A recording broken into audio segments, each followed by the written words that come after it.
and hardly anyone knows here about her, and I think very few poets know about her work.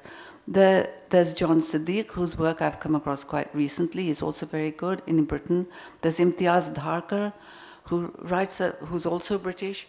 But these British poets have no interaction with homegrown work, and I think that interaction which has happened in fiction is something that, and also among fiction writers, you've got quite a lot of fiction happening. You've got fiction also being published locally.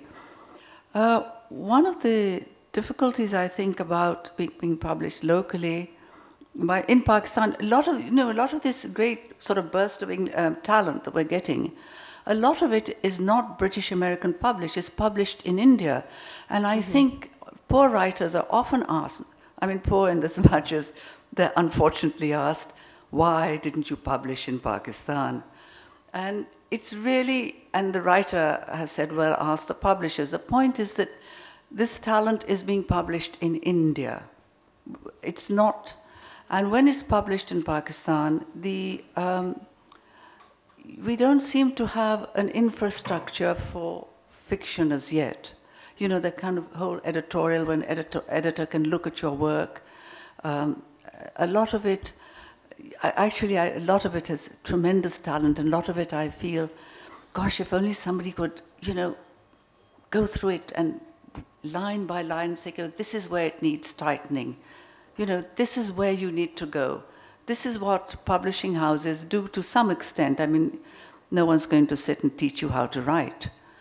But they are able to say to you, well, don't you think that passage is a bit excessive? Or, well, maybe another word. That's the kind of support that our writers need. And I don't think they have really found it as yet, right? I'm sure it is going to change, and I'm sure events like this will change it. Thank you for your comments. So we're going to return to some of the things that you mentioned later in our discussion. I wanted to welcome the next member of our panel. On my left is Ambrina Mahmood Qazi. She is professor of English at Karachi University, where she has over 30 years of teaching experience. She teaches English and South Asian literature, and she's interested in curriculum changed the MA, BA syllabi in a big way in 2004, which I hope she'll tell us about. And she has a history of giving great importance to students' extracurricular activities, so things that are happening outside of the classroom as well. She began a series of clubs in the English department and has been a great mentor, I know, to many young writers. We actually have some of her homegrown talent here with us in the audience today, and I'm looking forward to hearing from them as well. So, Ambrina. Thank you so much. Yes, I am very happy and proud. Can you hear me now? Mm-hmm. Thank you. Very proud to see slowly, my young writers trickling into the room. And so they're studied all over this room. And I know there are many more, but thank you for being here. Right, I do agree with so much of what Munisa just said.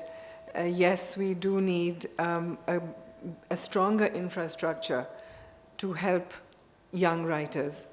And actually that is what I want to talk about, because we can talk of promising writers using promising as an adjective, that they're promising. But because I'm a teacher and I'm in the business of nurturing and helping students to grow and become more independent, I would like to say, I promise you, promising good writers. I promise you, if we had, the environment which would help them. And who would create this environment? We would. We meaning not only the readers, but the writers as well. I'm a great one for encouraging our writers, our students, to be independent, to take initiatives, to work on their own, to put into action their own ideas. And so it's not just the environment and that we need to do something for the young writers. It's the young writers also who need to step out of their rooms, come out of their, little studies and get off their computers and ask for help. So one of the ways, I think it's just a question, it's very simple, it's a question of being aware that we have this great band of very talented people in our society who just need a little encouragement, a little helping hand, and they're going to boom. Of course, we have creative writing competitions. Creative writing competitions bring up a huge amount of writers. I was one of the judges for the Goethe Institute Creative Writing Competition in 2007. And we had to read about 90 pieces of work each. There were 3 judges.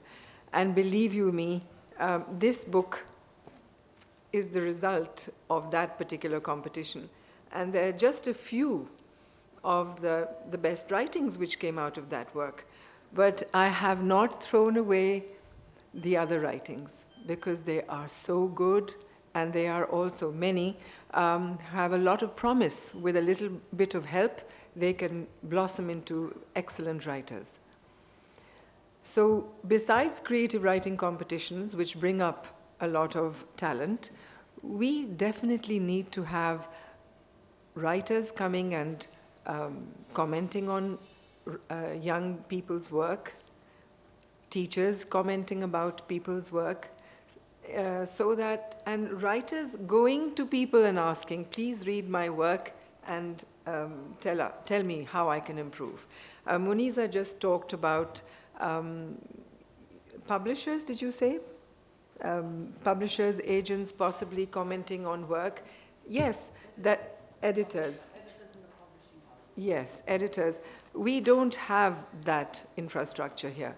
So we definitely need writers as well as other interested people coming up and helping out. And this is a question of being aware of this is something we can do. I have always taken a little back seat because I don't consider myself to be a creative writer. But ever since yesterday, I've been saying, look, you're so interested in this, you have to go and listen to these creative writers yourself. Even if you don't consider yourself a creative writer, you're a teacher, you teach writing, and I'm sure you can give them just that little push that is needed. Besides that, definitely we need publishing houses to be more open to publishing young talent. Right now, we just have Oxford University Press, and we have several Pakistani publishing houses, such as Sange Meel, Feroz Sons, Sama, and a few others. And they are open to publishing fiction, poetry, whatever, but they are very few and far between. Their businesses are not huge. So we definitely need more publishers. And Karachi University, for example, has what we call a printing press, but it does not have the infrastructure to edit or give advice to young writers. So we need to have such people develop.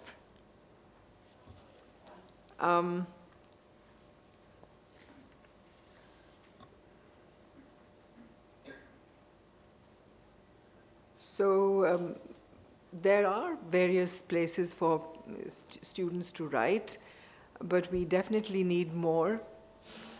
And that's all I'd like to say about encouraging students to write and young people to write. And I'd like to just invite some of my young writers who are here sitting in your audience and ask them to read out some of their work so that you can get an idea, a flavor of the kind of work that is coming up. So, Could you pass the microphone? could I invite Zonera? Zonera Nadeem has just passed out from the BS program at the English department, Karachi University. She's one of our young writers. And Zunaira, would you like to come up here, please? Zunaira, also, if you'd like to come to the podium, that might also work.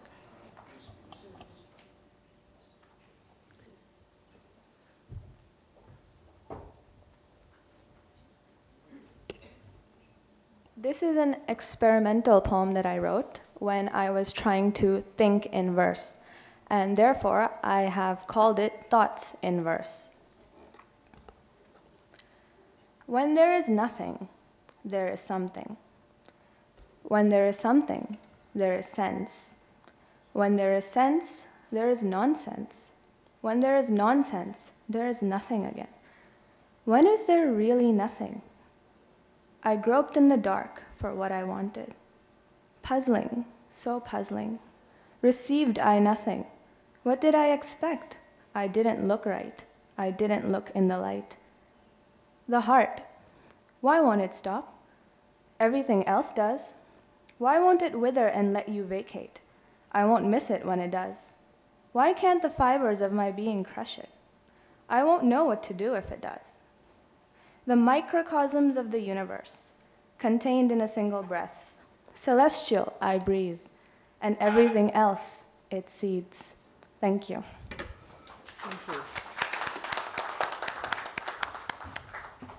Rabia Hirani, would you like to come up and read a poem, please? And if I could ask Kiran to come up after that. Thank you.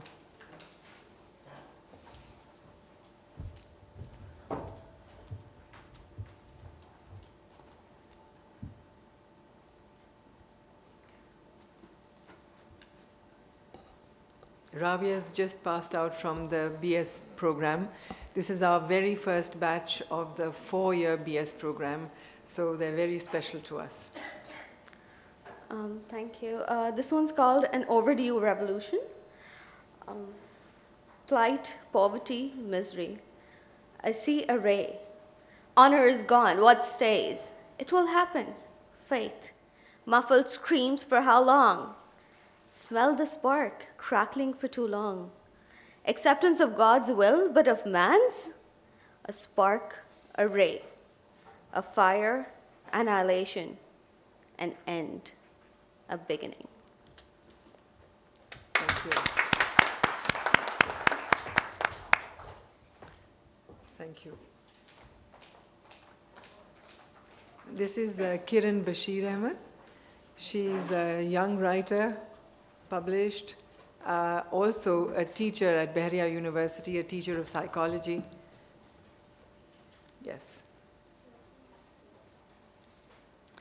I'd like to read out an excerpt from my story, Plans in Pink. This was again published in India. And after I read it, I'd just like to say a few things as well, but later then. Okay. My story, Plans in Pink, is about relationships between 3 women who are all planning for different things, and 2 of them happen to be of Pakistani origin, but yes, from the Christian background rather than the Muslim background, which serves as a kind of talk about culture as well and differences there. This is about the entry of one of the main protagonists in the story, Mrs. D'Souza, and how she comes to live in a very conservative mohalla. The scrawny ginger and black speckled cat arched its back and tried to dive deeper into the rotting pile of rubbish beside a wall from which the pink paint was slowly peeling off. Its tail lashed out against the brutality of this cold December day. That its nameless and homeless existence would soon be changed by the arrival of a burly middle-aged woman dressed in pink, much like the walls of the apartment, was a matter far beyond its comprehension, for the moment at least. Peering out the window of her 3rd-floor apartment in anticipation of her guest, Samina had a much better idea. That's what she thought in any case, of the road along which things were to proceed. She had met Valerie's mother, Mrs. D'Souza. Come to think of it, she did not even know her first name. On 2 occasions only, and had summed her up as a sweet old thing. A bit batty, surely, but no harm in her. her arrival would create quite a stir in the neighborhood. But for her purposes, Mrs. D'Souza was the ideal person. After all, where else could she find someone who could manage her children in these winter vacations while she went out to work?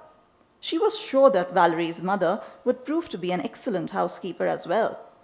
Her first aim surely was to make her postpone her flight, and if that failed, then a delay could always be manufactured. The group of rag pickers stood staring at the gate, looks of mingled shock and awe writ large on their grimy faces. They stood staring for a minute, and then, as if on cue, started sniggering at the sight of an old woman wearing, could it be, a dress? They moved over gingerly to the boundary wall of the rubbish dump outlining the apartment blocks for a closer look. "She's a Mem Sahib," said one, awestruck, slipping over the stinking mound barefoot in his hurry to get a glimpse of her legs. "You're an idiot," said one of the older boys, cuffing him on the head with the younger one's rubber slipper, which had fallen at his feet. He pulled him up. "Look at her face," he said knowingly. "She can't be one. Get back to work now." The younger one was silenced, and an assortment of cuffs and blows was enough to persuade the rest to resume their work. It would be much later in the evening when they sat on their haunches in front of Kalandar's restaurant, waiting for someone to donate food, that he would find out from the cart pushers of the area that she indeed was a foreigner by heritage and a non-Muslim too.